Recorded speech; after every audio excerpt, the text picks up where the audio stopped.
Berita Sumsel 24 jam hari ini, warga bersama pegawai UPTD PU melakukan gotong royong membuat jembatan sementara di Desa Bantan Pelita, Kecamatan BP Peliung, Kabupaten Oku Timur. Kegiatan ini dilakukan setelah amblasnya jembatan di Sungai Langit dengan panjang 10 meter. Sejumlah warga dibantu pegawai UPTD Pekerjaan Umum melakukan gotong royong membuat jembatan sementara di Desa Bantan Pelita, Kecamatan BP Peliung, Kabupaten Oku Timur. Jembatan yang terbuat dari papan ini dilakukan agar pengendara sepeda motor tetap bisa melewati jalan tersebut. Salah seorang warga, Helmi, mengaku jembatan ini sifatnya hanya sementara setelah amblasnya jembatan utama. Tujuannya agar roda perekonomian warga di Desa Bantan Pelita tetap berjalan. Sementara itu, Kepala UPTD PU BMTR Provinsi Haji Ibnu Kholdun mengatakan jembatan ini tidak bisa dilewati kendaraan roda 4 karena tidak mampu menahan beban. Pihaknya mengaku jembatan ini bersifat sementara sembari menunggu pemasangan jembatan kerangka baja. Reporter dan juru kamera Arman Jaya, palpres.com. Pemirsa, Komandan Korem 044 Gapo Brigjen TNI M. Naudi Nurdika meminta masyarakat menjaga infrastruktur yang sudah dibangun dalam program TMMD ke-113. Tujuannya agar bangunan tersebut bertahan lama sehingga bisa digunakan terus-menerus.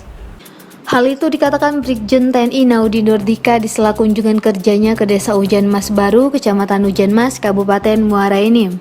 Ia mengatakan fasilitas dirawat dengan baik agar tetap awet dan maksimal penggunaannya bagi masyarakat. Sebab menurut dia kelemahan pembangunan selama ini adalah bisa membangun tetapi tidak mampu merawat. Akhirnya penggunaannya tidak maksimal.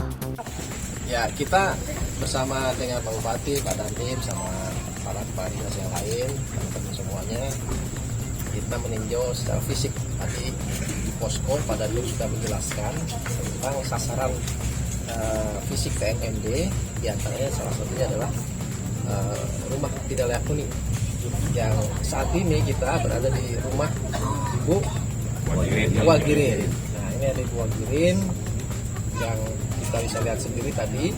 Kondisi awal rumah ini adalah rumah kayu ya, kayu yang sudah lapuk dan sebagainya. Dan melihat hasil sekarang ini sangat signifikan, luar biasa. Komandan Distrik Militer Dandim 0404 ME Letkol ARH Rimba Anwar mengungkapkan, pelaksanaan Tentara Manunggal Membangun Desa atau TMMD ke-113 tahun 2022 sudah berjalan dan akan selesai 9 Juni nanti. Ia berharap program ini berjalan lancar dan aman serta manfaatnya bisa dirasakan masyarakat. Insya Allah mudah-mudahan berjalan aman lancar sampai dengan selesai nanti di tanggal 9 Juni. Dan semoga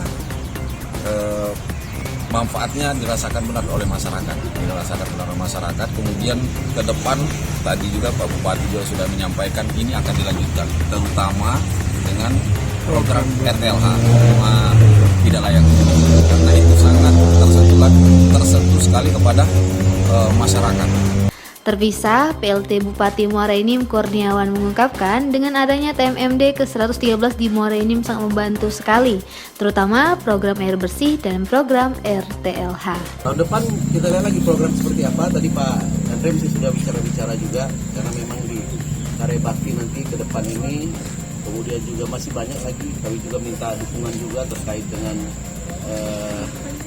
pengentasan kemiskinan, kemudian kampung kumuh, kemudian stunting dan yang lain. Jadi harus bersama-sama berkolaborasi dari TNI, dari pemerintah kabupaten, kemudian dari polisian dan yang lainnya. Harus bersama-sama ini agar bisa Kabupaten Muara Enim bisa lebih baik.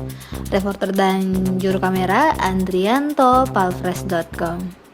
SMP Negeri 1 Indralaya menggelar ujian sekolah berbasis Android atau USBA selama 1 pekan untuk siswa kelas 7 dan 8. Kepala SMP Negeri 1 Indralaya, Herlina, mengatakan di sekolahnya ada 2 tipe pembelajaran, yakni online dan offline. Saat penilaian akhir, pihak sekolah menggelar ujian berbasis Android. Ini dimaksudkan untuk memperkenalkan teknologi kepada siswa.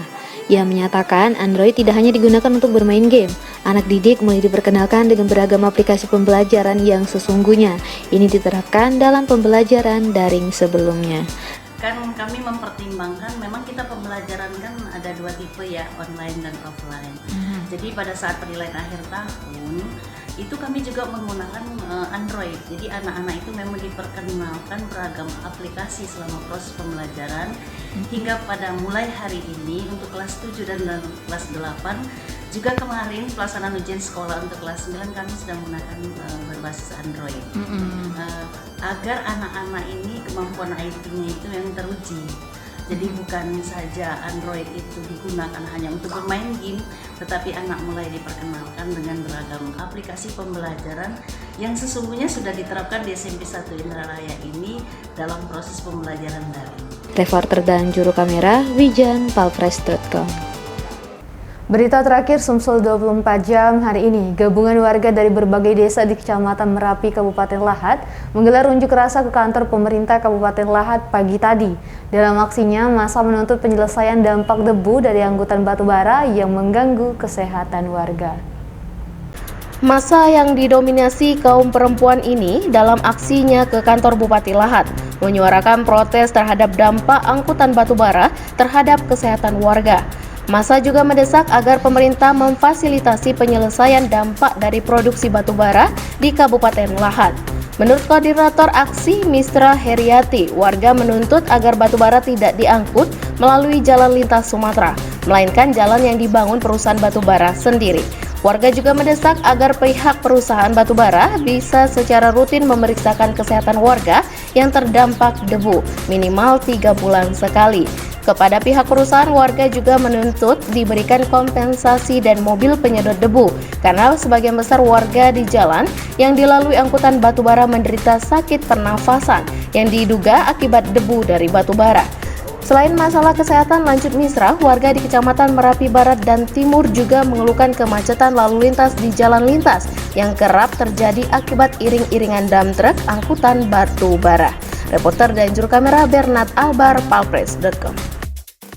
Demikianlah berita Sumsel 24 jam hari ini. Jangan lupa untuk mendukung program kami lainnya di YouTube channel Palpress Official seperti podcast Cukup Pedas, Budak Lorong, Basing, Ternyata Bukan Mistis, Sidak, dan Ruang Cerita bersama Kakak Juli. Saya Adela Sanasution, sampai jumpa.